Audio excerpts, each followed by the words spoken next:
En esta primera clase vamos a ver los siguientes tópicos, los siguientes temas. Vamos a ver el pecado de Israel y sus consecuencias. Vamos a ver la naturaleza de las serpientes ardientes, o sea, qué tipifican las serpientes ardientes y por qué estaban acabando con el pueblo. Vamos a ver también el reconocimiento y confesión del pecado por parte del pueblo al verse azotados por estas serpientes. Vamos a ver el remedio provisto por Dios, ese milagroso remedio que el Señor da, y la condición establecida para poder acceder a ese remedio.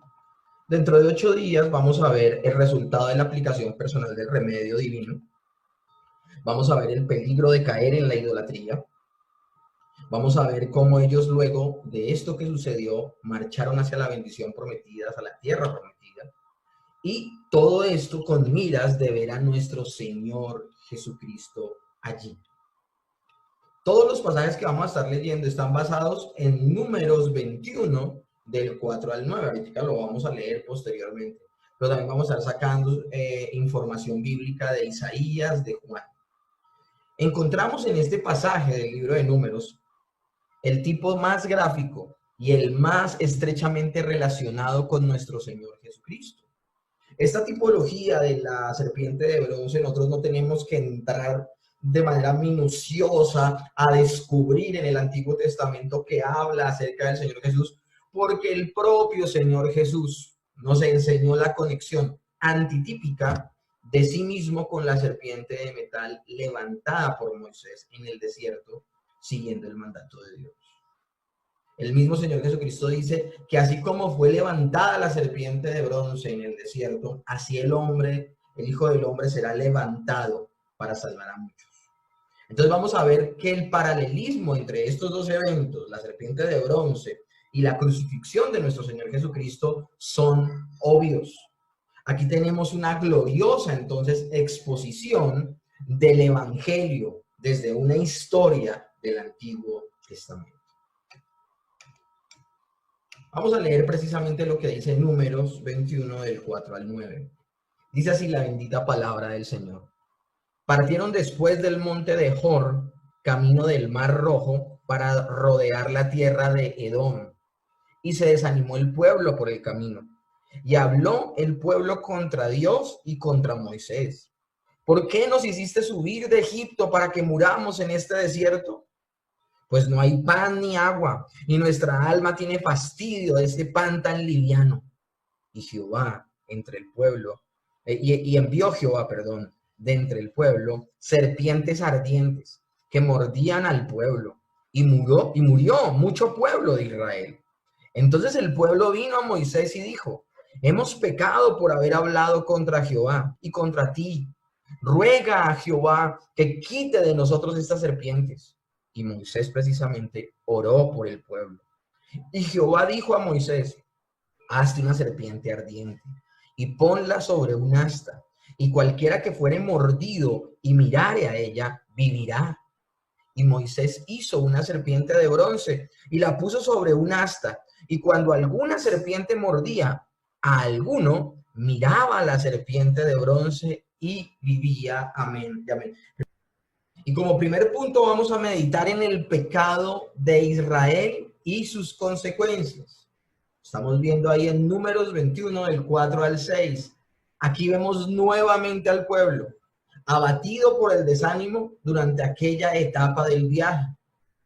Tenían, a pesar de lo duro de la jornada, motivos para confiar en Dios y para no desalentarse. Escúchenme bien esto.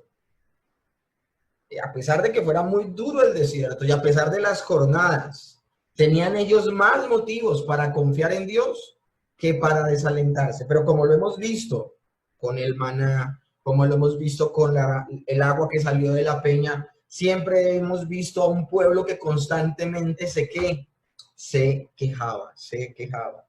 Aquí vemos nuevamente al pueblo que había pecado quejándose, murmurando contra Dios. Sus corazones incrédulos hallaron una expresión en un lenguaje de ingratitud completa y absoluta, porque hasta llegan al punto de hablar en contra del siervo de Dios pero también en contra del mismo Dios al menospreciar el mismo maná del cielo. El mismo maná del cielo. Hablar contra el siervo de Dios era una ofensa grave, pero hablar contra el Señor es más grave todavía. Recordemos lo que dijo precisamente el apóstol Pablo respecto a esta actitud, y eso lo vemos en Primera de Corintios capítulo 10. Este pasaje yo ya lo había tocado la semana pasada, porque allí es donde habla de que muchos estuvieron bajo la nube y muchos tomaron del agua que brotó de la peña, pero de los muchos no se agradó el Señor. ¿Por qué? Por esta actitud que ellos tuvieron. Dice en medio de todo, Primera de Corintios capítulo 10, vamos a leer desde el 9 hasta el 11. Les hablé la semana pasada que este pasaje de las Escrituras del apóstol Pablo habla de las diferentes oportunidades donde el pueblo hebreo murmuró contra Dios. Y aquí está nombrando una de ellas, que precisamente es el incidente que sucedió antes de que llegaran las serpientes como castigo de esa actitud pecaminosa del pueblo. Dice el apóstol Pablo relatando de lo que pasó en el desierto. Y esto se lo está diciendo el apóstol Pablo a los corintios para que aprendamos de los dolores. Uno es de los que decide si aprende por mentores o por dolores. Y el apóstol Pablo le está diciendo a los corintios, miren, caigamos en cuenta de las malas actitudes que tuvo el pueblo de Israel en el desierto y no caigamos nosotros en esos mismos errores, porque el Señor es el mismo ayer, hoy y por los siglos y actuará de la misma manera.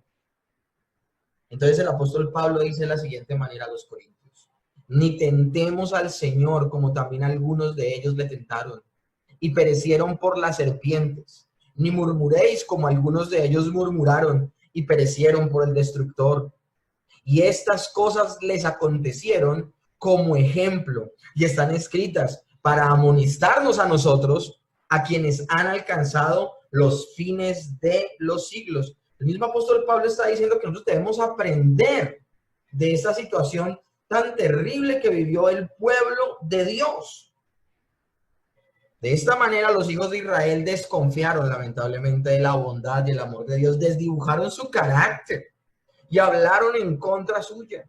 Exactamente lo que la serpiente satánica hizo en el jardín del Edén con nuestros primeros padres, y por eso la alegoría de unas serpientes picándolos y matándolos tiene que estar conectada directamente con lo que sucedió en Génesis capítulo 3, del 1 al 5. Dice la palabra de Dios en Números: y habló el pueblo contra Dios. ¿No fue acaso la serpiente la que endulzó mentirosamente el oído de Eva, y obviamente con ella su marido, y ellos actuaron en contra de la voluntad de Dios? No habrá razón para murmurar contra Dios como lo habían hecho los padres de estos antepasados, pues el Señor y su ángel sacaron a Israel de Egipto, y eso lo podemos ver en Éxodo 13, y por tanto tenían que estar agradecidos, así como también por los dones como el maná y el agua de la roca, que según vimos eran representaciones típicas de Cristo y del Espíritu Santo. Pero lamentablemente, miren ellos cómo se burlan aún del maná del cielo. Dicen, este pan liviano, o sea, son despectivos, hay un rechazo, y rechazar al maná, así como fue un error craso el de Moisés de golpear 2 veces a la peña, porque arruinaba el ejemplo y el tipo del antitipo por excelencia, que es la roca Cristo. También ellos, al menospreciar el maná, más allá de solo menospreciar ese pan, también están menospreciando lo que representa el pan. En una palabra, ellos están haciendo escarnio, como si se hubiese dicho, esta cosa despreciable, hablando del maná, esta cosa despreciable, sin valor nutritivo, que solo engaña al estómago. Eso fue lo que estaban diciendo, una cosa terrible. Despreciar los dones de Dios era figura del desdén humano, que se repite al desechar el maná espiritual en el cual reconocemos a nuestro Señor Jesucristo. Y el texto que tenemos de referencia es Juan capítulo 6, verso 48 al 51. Cuando el Señor les dice al pueblo que al que le dio de comer, al que le multiplicó los panes y los peces, Y él al negarse a volvérselo a multiplicar porque eran unas personas sencillamente que lo buscaban por interés y él quería que lo buscaran a él y no a la bendición que él ofrecía. Él les dice, el que no come de mi carne y bebe de mi sangre no puede ser mi discípulo, no me puede seguir, no le puedo salvar. Y ese día, ellos le dicen, dura es esta palabra que dices, y desde ese día dejaron de seguir. Eso es un paralelo impresionante con lo que está pasando aquí en el desierto. Menospreciar el maná es como un tipo de menospreciar al mismo Señor Jesucristo, como lo hizo este pueblo numeroso. Esos solo 5,000 hombres, que sumados con 7,000 mujeres por ahí y unos 3,000 niños, eran casi 15,000 gentes que fueron alimentadas, pero luego le dieron la espalda al Señor Jesús, menospreciándole. Lo que está diciendo el pueblo en el desierto es esta cosa despreciable, el maná, esta cosa despreciable, sin valor nutritivo, sin sustancia, que solo engaña el estómago. Terrible. Menospreciar a Cristo es contradecir a Dios, quien le exalta hasta lo sumo, según Filipenses 2:9.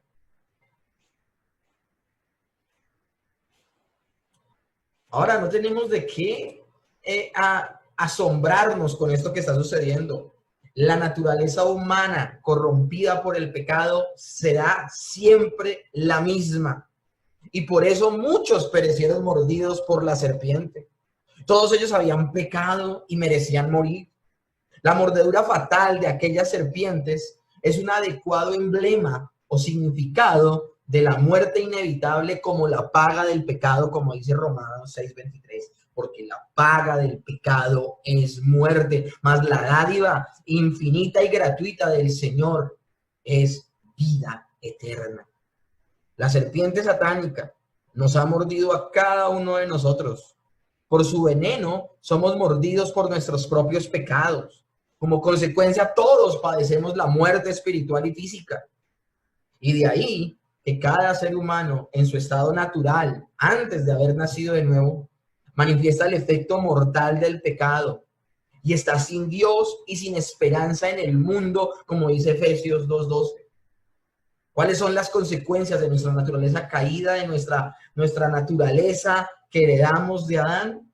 Esa corrupción y esa culpa, que estamos muertos en nuestros delitos y pecados, que somos esclavos de la maldad y que somos incapaces de comprender la verdad, así la tengamos en nuestras narices.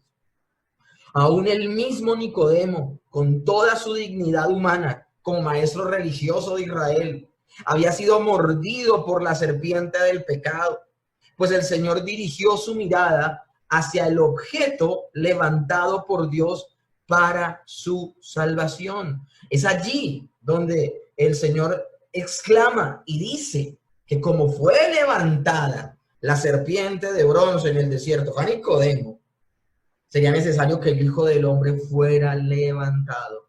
El Hijo del Hombre fuera levantado. Entonces el paralelo es obvio. Es importante tocar el tema de la obviedad del tipo de la serpiente con nuestro Señor Jesucristo, porque hay gente que le gusta tanto la tipología bíblica que se empieza a inventar tipos y empieza a ver a Jesús en textos donde nunca está. Entonces nosotros tenemos que ser también muy cuidadosos cómo usamos esto de la tipología bíblica.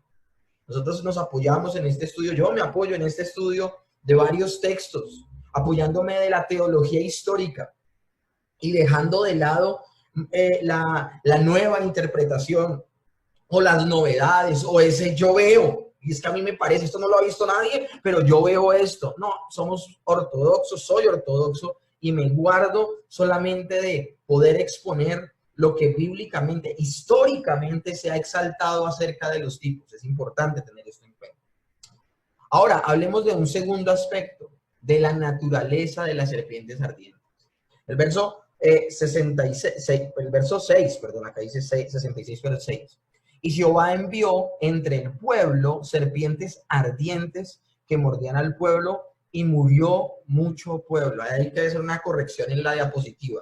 Es verso 6. También en Deuteronomio 8:15 se dice que los israelitas anduvieron a través de una región plagada de serpientes y de escorpiones. Esto es interesante nombrarlo, porque es que no era una novedad que hubiesen serpientes. En efecto, la ruta que seguía Israel estaba infectada de reptiles y eran venenosos. Y solo la providencia divina de Dios era quien guardaba al pueblo. Solamente a la providencia divina se le puede atribuir el hecho de que no hubieran recibido daño desde el principio. Era el Señor guardándolos. O sea, las serpientes no aparecen de la noche a la mañana. Siempre han estado allí, pero la mano protectora del Señor había evitado que se acercara al pueblo. Por eso, esta circunstancia da motivo a creer que en aquella ocasión solo le bastó a nuestro Dios omnipotente reunir las serpientes y enviarlas contra el pueblo. No aparecieron de la noche a la mañana. El desierto está cundido de serpientes y escorpiones, y es lo que nombra Deuteronomio 8:15 en otro aspecto, no mostrando el juicio de Dios, sino mostrando la providencia y protección de Dios con el pueblo, que a pesar de estar en un territorio infectado de muchos de esos animales, no los tocaron. ¿Qué fue lo que sucedió en este caso? Que pecaron gravemente contra Dios. El texto sagrado nos ofrece una descripción muy gráfica de la naturaleza peculiar de aquellos reptiles pertenecientes al orden de los ofidios, es decir, serpientes ardientes. ¿Por qué se llaman serpientes ardientes? Bueno, este es un epíteto de una figura de dicción, es decir, es un modismo. ¿Y qué significa? Serpientes ardientes significa que eran serpientes venenosas, porque era de conocimiento común de todos los israelitas que su veneno era mortal. Alguien es picado, se murió. Apague y vámonos. El hebreo anechasis, asecharip, viene de la raíz sharab, que significa arder, abrazar o quemar. Primeramente, con este adjetivo se designa el color vivo y brillante e intenso de estas serpientes. Eso aún lo podemos ver nosotros cuando vemos Nat Geo. Siempre los biólogos dicen que una serpiente que tiene colores vívidos es que es venenosa. La misma naturaleza, dicen ellos, nos advierte que hay que tratarla con mucho cuidado.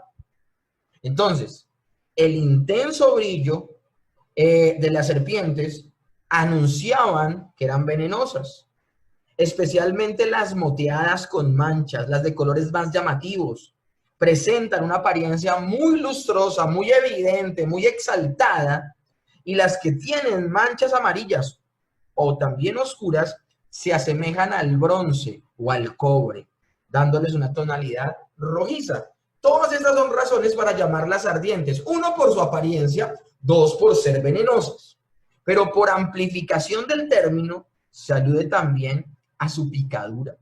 Pues tales serpientes son designadas con dicho calificativo de ardientes, porque su mordedura causaría una inflamación violenta en la persona mordida, acompañada de un gran ardor que se experimentará en la llaga producida y que luego se extiende por todo el cuerpo, adquiriendo la hinchazón de la piel un color rojizo.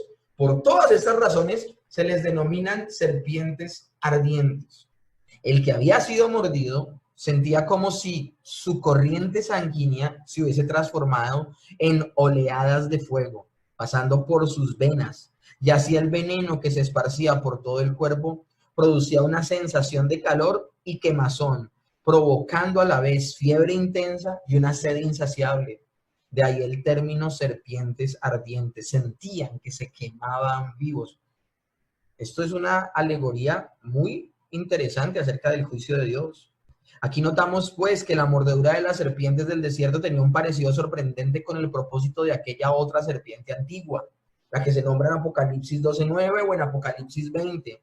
Por cuanto vemos que la picadura de los reptiles que mordieron al pueblo era solo una figura de la herida más terrible causada por la serpiente satánica con su ataque en el jardín del Edén, cuando atacó al hombre desde el principio de la historia, y cuyo veneno ha contaminado enteramente nuestra raza.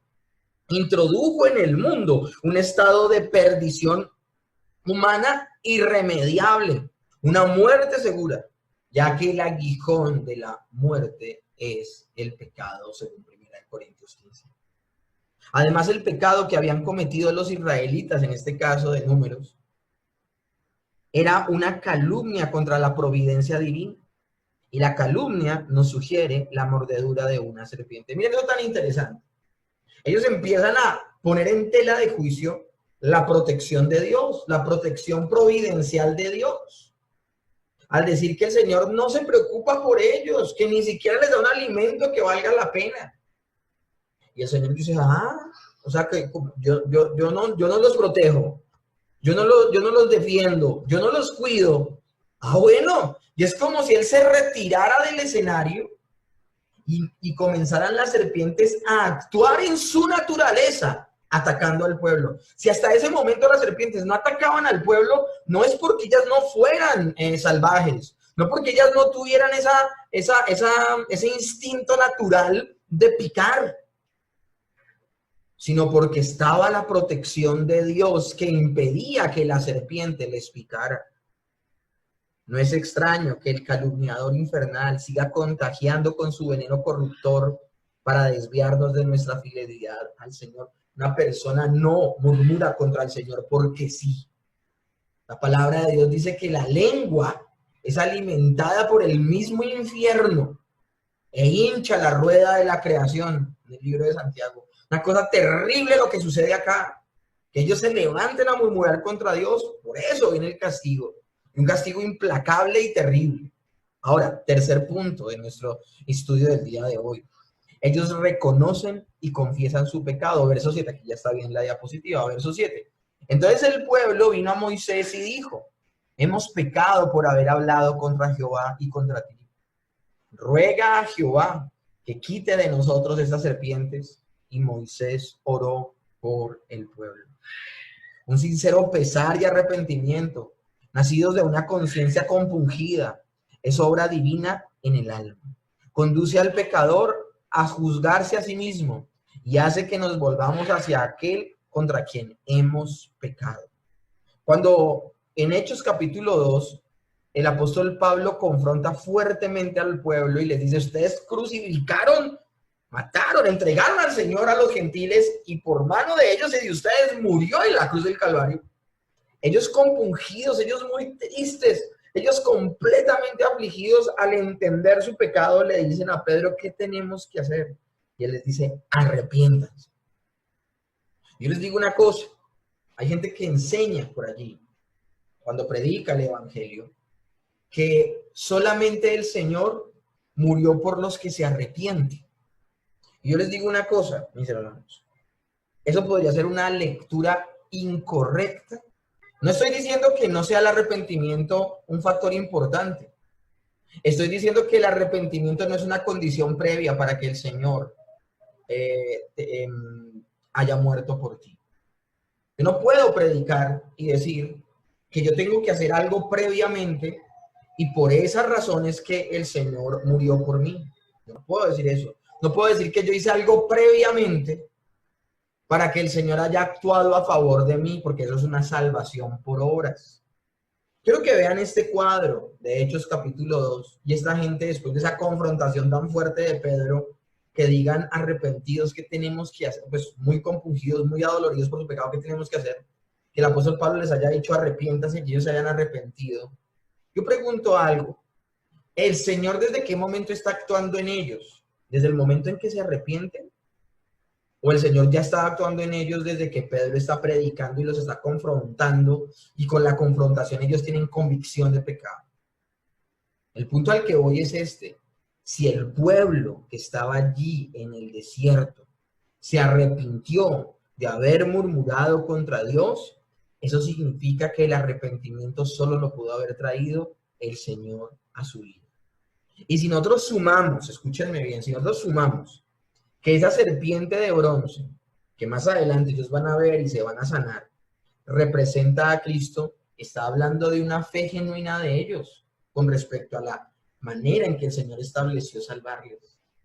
Entonces vuelvo y le repito, un sincero pesar y arrepentimiento, nacido de una conciencia compungida, solo puede ser la obra de Dios, solo puede ser la obra divina en el alma de una persona. Nadie se arrepiente por sí mismo si Dios no actúa en su vida. Es Dios quien conduce al pecador a juzgarse a sí mismo. Y es el Señor el que hace que nos volvamos hacia Él cuando hemos pecado. Hay muchas personas, a mí me gusta mucho hablar de películas.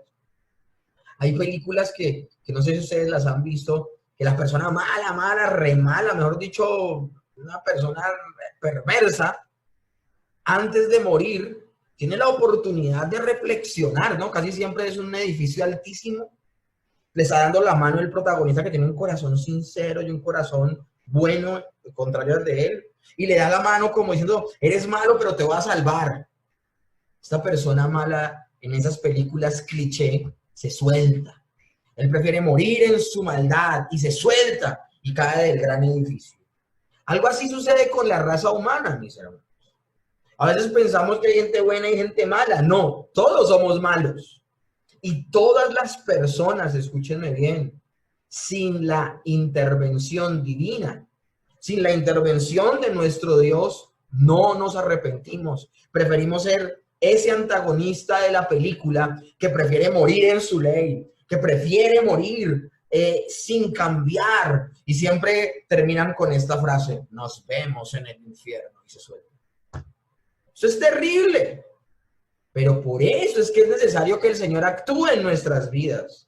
Esto era lo único que el pueblo podía hacer, humillarse y reconociendo su pecado, acudir al Señor que podía librarles de una muerte segura. Ahora, una persona solo se humilla, solo se arrepiente, solo reconoce su pecado y solo reconoce al Señor como su Salvador. En este caso, estas personas solo reconocerían que su salvación estaba al seguir el consejo de Dios por boca de Moisés y mirar la serpiente cuando eran mordidos.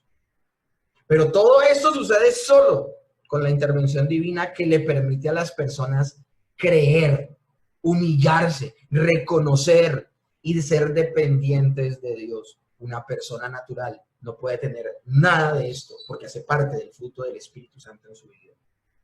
El primer paso es la reconciliación con el Señor, es la confesión sincera de nuestras faltas. Lo dice Proverbios 28. El que reconoce su pecado, el que lo confiesa, alcanza misericordia. Sin duda obraron así, aleccionados por el pecado, mis hermanos. El pecado, ¿cómo nos enseña? Más bien, las consecuencias del pecado, ¿cómo nos enseñan? A veces son un duro latigazo en nuestras espaldas de esclavos del pecado que nos despiertan y nos hacen entender lo terribles que estamos. Es verdad, el pecado anestesia. El pecado te duerme y no te permite ver tu paupérrima condición. Pero el Señor te despierta de tu sueño. Te permite abrir los ojos. Y aún el dolor de ese pecado, el Señor lo utiliza para que te vuelvas a Él buscando misericordia. Las serpientes hicieron en el ánimo del pueblo lo que Moisés no había logrado con sus intentos de persuadirlos de que no siguieran murmurando. Y por eso les decía, a menudo las aflicciones cambian los sentidos de los hombres hacia el pueblo de Dios, enseñándoles a valorar aquellas palabras de oración que antes menospreciaban. Esos que menospreciaron el maná, ahora están apreciando esta estrategia que el Señor dará para salvarles.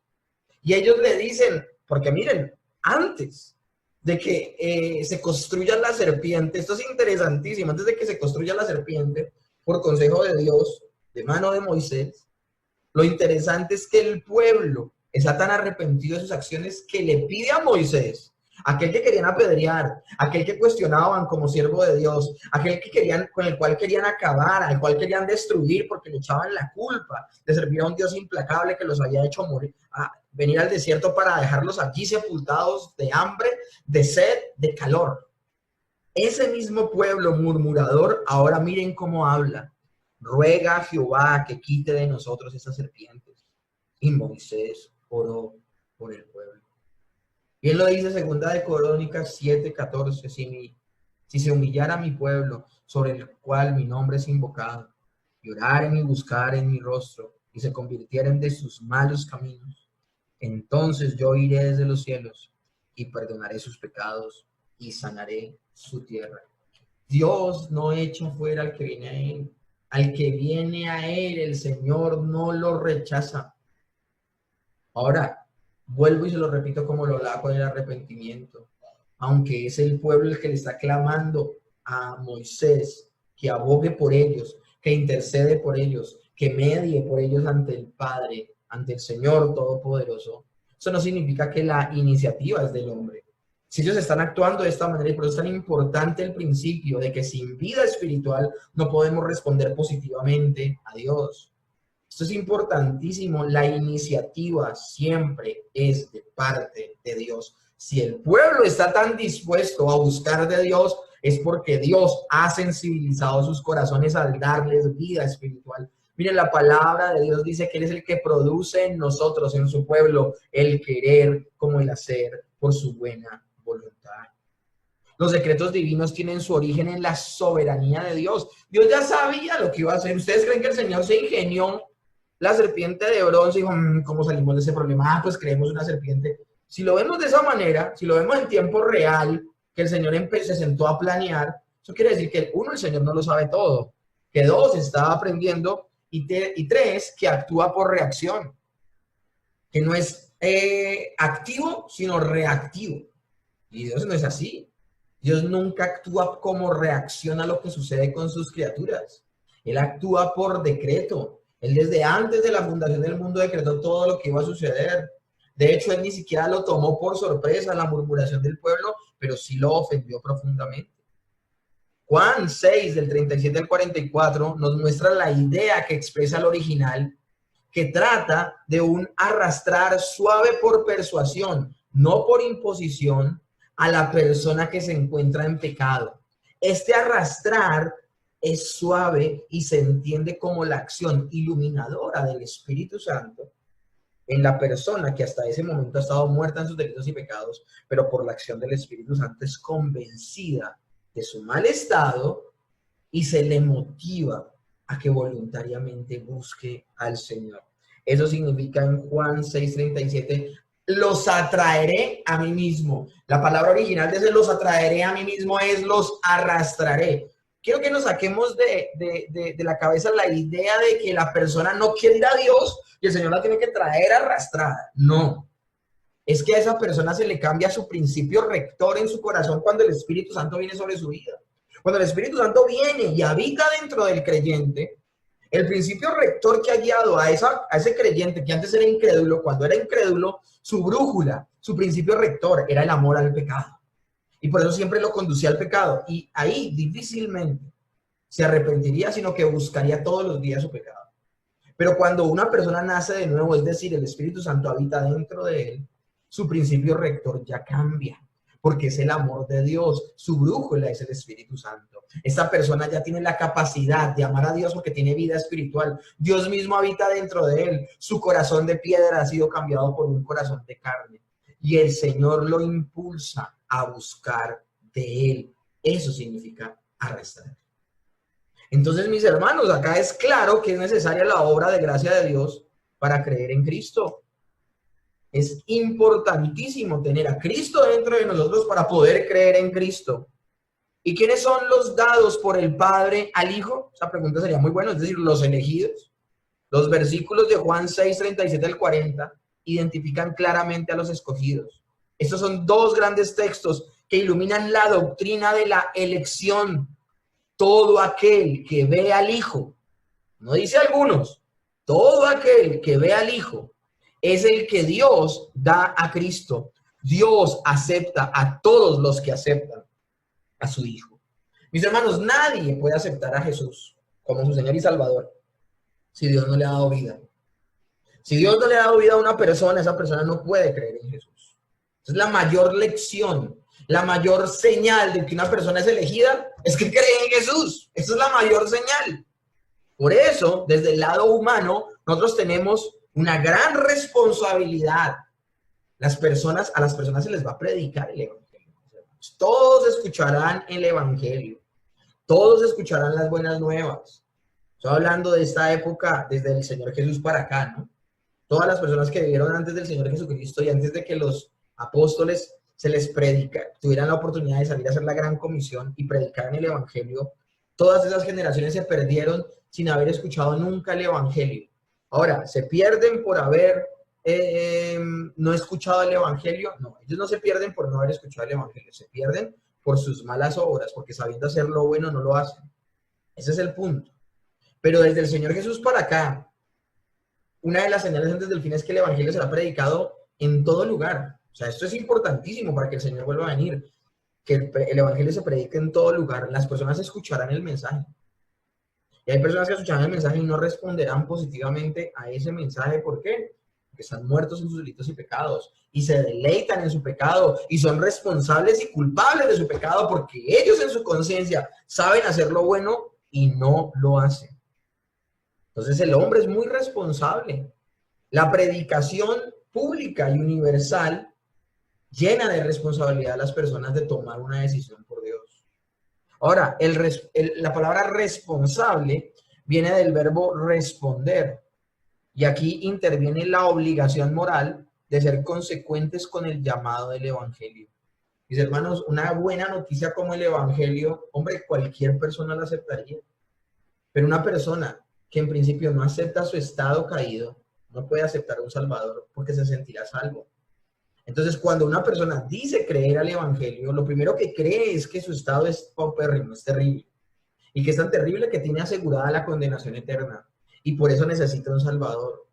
Y en ese lugar de Salvador, en ese lugar de sustituto que va a pagar por sus pecados, solo ve a Cristo, solo ve a Cristo. Ahora, llegar a todas estas conclusiones solo se puede cuando el Señor otorga vida a las personas. El cuarto punto del día de hoy, el remedio provisto por Dios. Los versos 8 y 9 del capítulo de Números que estamos estudiando el día de hoy dice: y Jehová dijo a Moisés, hace una serpiente ardiente y ponla sobre un asta, y cualquiera que fuere mordido y mirare a ella, vivirá. Y Moisés hizo una serpiente de bronce y la puso sobre un asta, y cuando alguna serpiente mordía a alguna de las personas, esta persona miraba a la serpiente de bronce y vivía. Miren, mis hermanos, el Señor por su gracia proveyó un remedio adecuado a la necesidad y que estaba a disposición de todo el pueblo. Vuelvo y repito, el Señor no se le ocurrió la idea ahí. Y miren aquí la belleza, por ejemplo, de los medios de gracia. El Señor ya sabía que iba a ser una serpiente de bronce, que le iba a decir a Moisés que la hiciera. Él ya sabía desde antes de la fundación del mundo, porque él lo había decretado, que el pueblo iba a pecar, que los iban a picar las serpientes, que él iba a ordenar que hicieran una serpiente de bronce, que todas las personas que vieran a esa serpiente serían salvas. Pero a pesar de todo esto, el Señor mueve el corazón de las personas que han pecado para que hagan ¿qué? Para que oren. Para que oren. Y a través de esa oración, Moisés ora y al orar, Dios le da la orden de que construya la serpiente de bronce. Miren lo que es el medio de gracia de la oración. La gracia de Dios de que la gente mirara la serpiente de bronce y se salvara, el medio de gracia para esa estrategia divina, ¿saben cuál fue? Que ellos oraran, que ellos le dijeran: Señor, hemos pecado, nos arrepentimos, por favor, Moisés, clama por nosotros. Ellos ignoran en ese momento lo del decreto de Dios. Ellos ignoran en ese momento todo lo que el Señor ya ha hecho de antemano. Ellos están viviendo esa situación en tiempo real.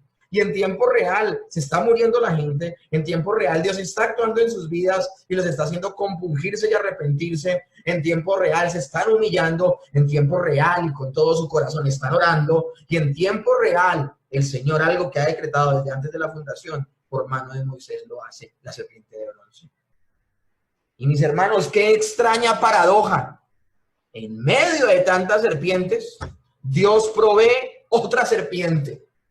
La serpiente, como instrumento de Satanás, cayó bajo maldición. Esto es interesante, porque es que la serpiente representa maldición. Entonces, la serpiente, como instrumento de Satanás, que picaba a las personas y morían, esa serpiente ardiente que significa la serpiente del Edén, que está picando a las personas y las está haciendo morir, como la serpiente de Edén, picó de alguna manera con su influencia, con su intelectualidad, con sus ideas pecaminosas a Eva, y por ella muere y también Adán.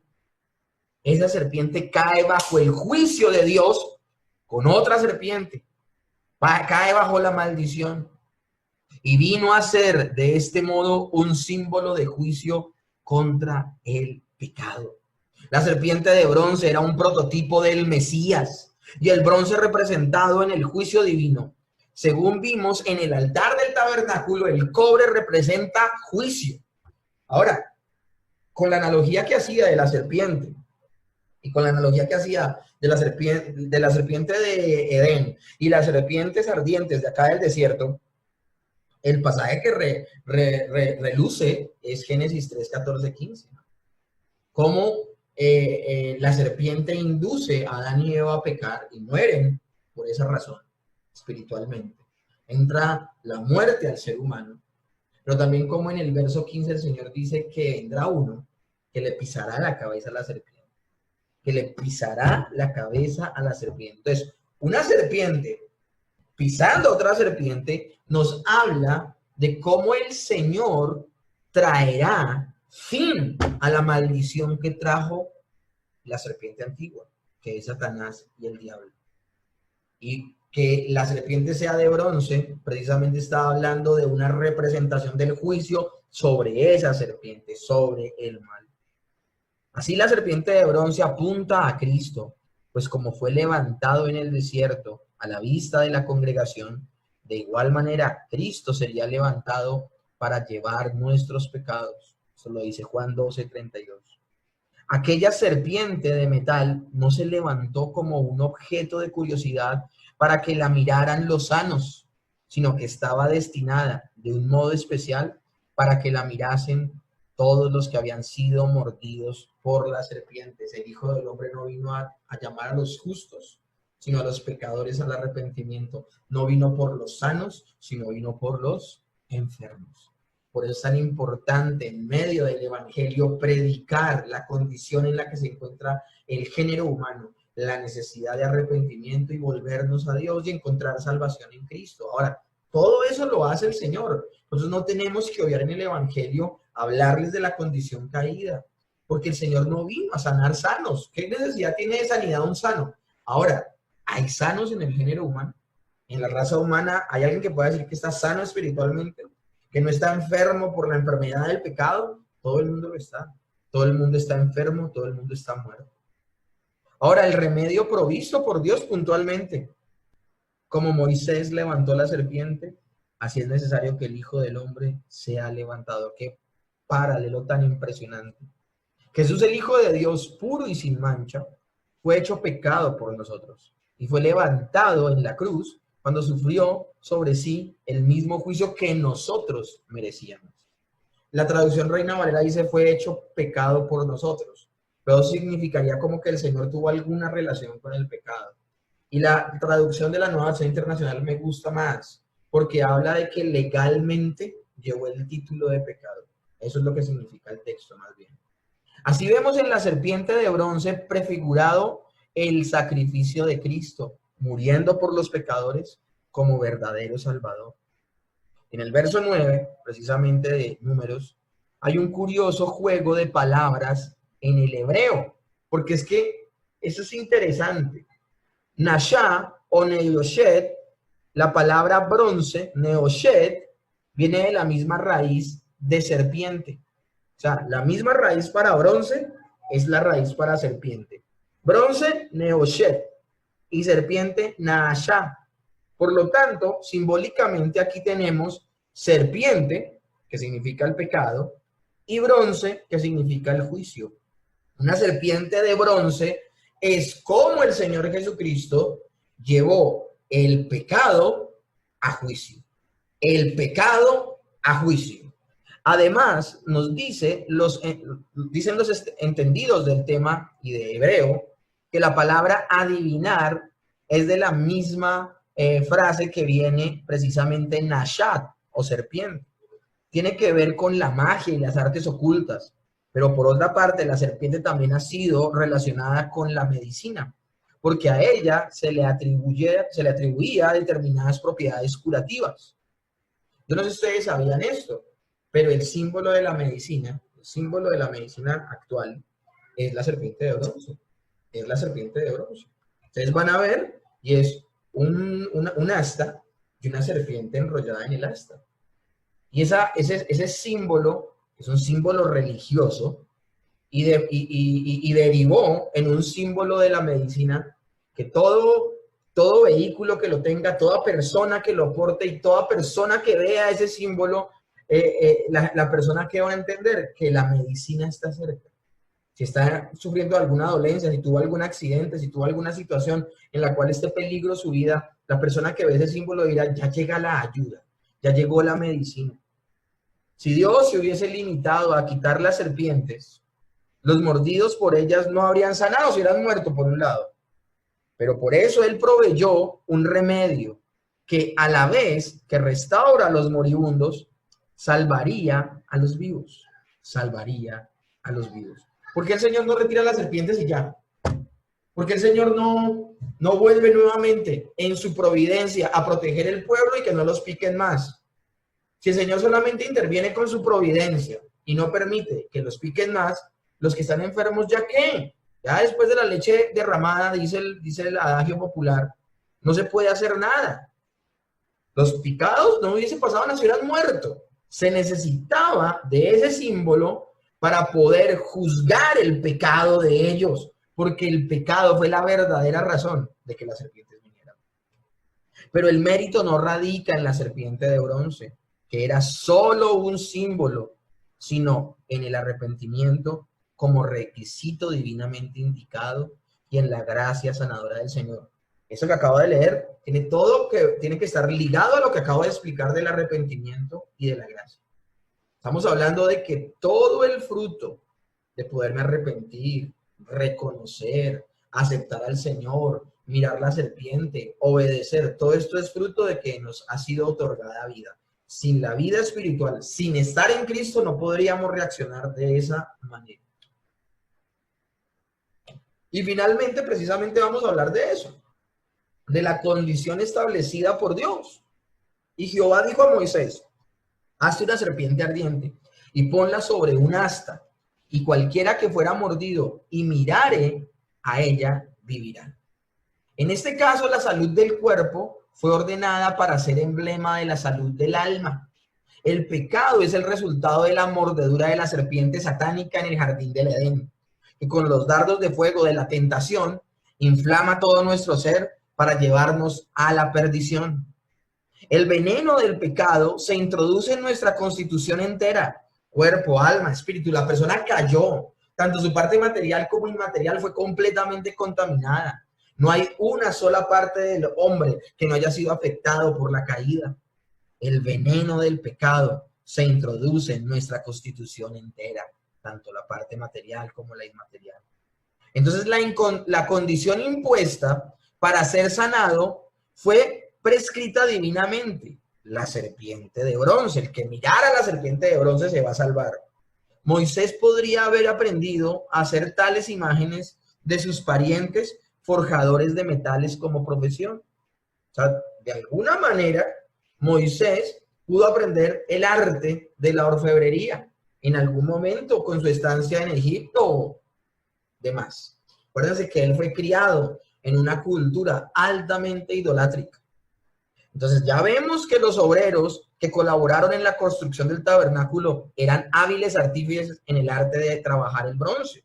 Entonces no hay duda de que de alguna forma ya haya sido Moisés o también los dos hombres que estuvieron a cargo de la construcción del tabernáculo pudieron haber construido la serpiente de bronce.